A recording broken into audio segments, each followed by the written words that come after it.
انبیاء کا مشن ہی یہ ہوتا ہے کہ تبلیغ کرتے رہیں، لہٰذا لوط علیہ السلام دعوت دیتے رہے، لیکن دعوت کے نتیجے میں قوم کا رد عمل کیا تھا، اللہ نے اس کا بھی ذکر کیا ہے۔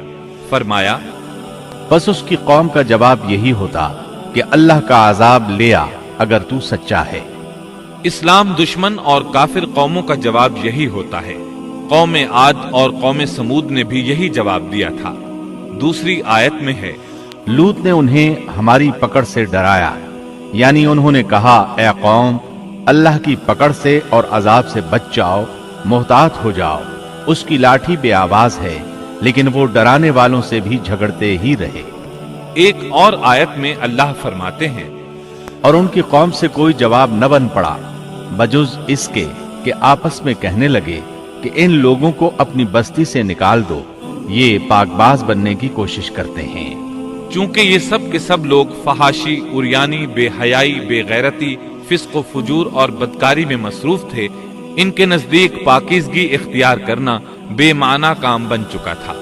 لوط علیہ السلام اور ان کی بیٹیوں کے علاوہ کوئی شخص پاک نہ تھا، سب کے سب غلاظت میں ڈوبے ہوئے تھے۔ چنانچہ انہوں نے لوط علیہ السلام کو اپنی بستی سے نکال باہر کرنے کا فیصلہ کیا۔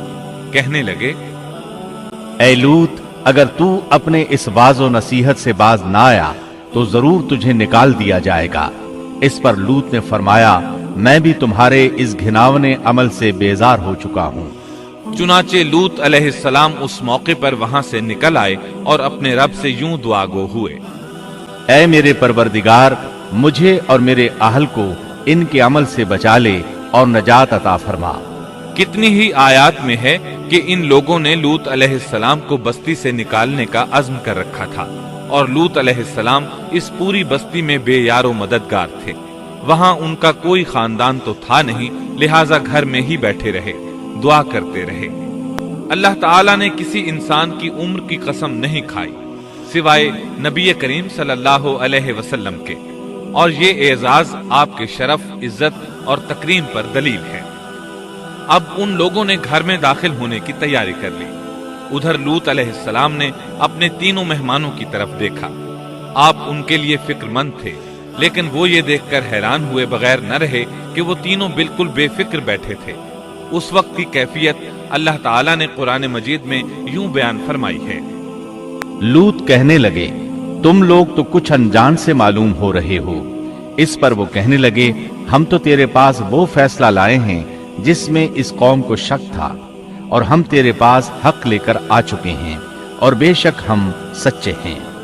سورۃ العنکبوت میں اللہ تعالیٰ فرماتے ہیں، فرشتوں نے کہا، اے لوط، نہ ڈر اور غم نہ کھا، یقیناً ہم تجھے اور تیرے اہل کو سوائے تیری بیوی کے نجات دیں گے، وہ پیچھے رہ جانے والوں میں سے ہوگی۔ ہم اس بستی والوں پر ان کے گناہوں کے سبب آسمان سے عذاب نازل کرنے والے ہیں۔ انہوں نے یہ بھی کہا، کہنے لگے، اے لوط، ہم اللہ کے بھیجے ہوئے فرشتے ہیں، یہ لوگ تجھ تک نہ پہنچ پائیں گے، یعنی تجھے تکلیف نہیں پہنچا سکیں گے۔ پھر ان میں سے ایک شخص نے اندر داخل ہونے کی کوشش کی۔ جبریل اٹھے، انہیں ایک ایسی ضرب لگائی کہ تمام کے تمام اوندھے ہو گئے۔ اس بارے میں اللہ کا فرمان ہے، انہوں نے لوط کو اس کے مہمانوں کے بارے میں پھسلانے کی کوشش کی تو ہم نے ان کی آنکھیں مٹا ڈالی۔ اللہ تعالیٰ سورۃ القمر میں فرماتے ہیں، بس میرا عذاب اور ڈرانا چکھو۔ وہ دھمکیاں دینے لگے اور واپس جاتے ہوئے کہنے لگے، ہم تجھ سے کل نبٹ لیں گے۔ انہوں نے سزا محسوس بھی کر لی، لیکن پھر بھی توبہ نہ کی۔ اس وقت فرشتوں نے کہا، یقیناً ان کے وعدے کا وقت صبح کا ہے، اور کیا صبح بالکل قریب نہیں؟ صبح تک انہیں مہلت مل گئی۔ فرشتوں نے کہا، اے لوط، اپنے اہل کو رات کے حصے میں لے کر نکل جا، اور ان کے پیچھے پیچھے تو چل، اور تم میں سے کوئی پیچھے مڑ کر نہ دیکھے، اور جہاں تمہیں حکم ہو چلے جاؤ۔ اور ہم نے اسے وہ فیصلہ سنا دیا کہ صبح ہوتے ہی اس قوم کی جڑ کاٹ دی جائے گی۔ اسی طرح اللہ تعالیٰ سورۃ الشعراء آیت 170 اور 171 میں فرماتے ہیں، ہم نے اسے اور اس کے تمام اہل کو نجات دی، سوائے اس کی بیوی کے جو پیچھے رہنے والوں میں سے تھی۔ سورۃ القمر میں اللہ تعالیٰ فرماتے ہیں،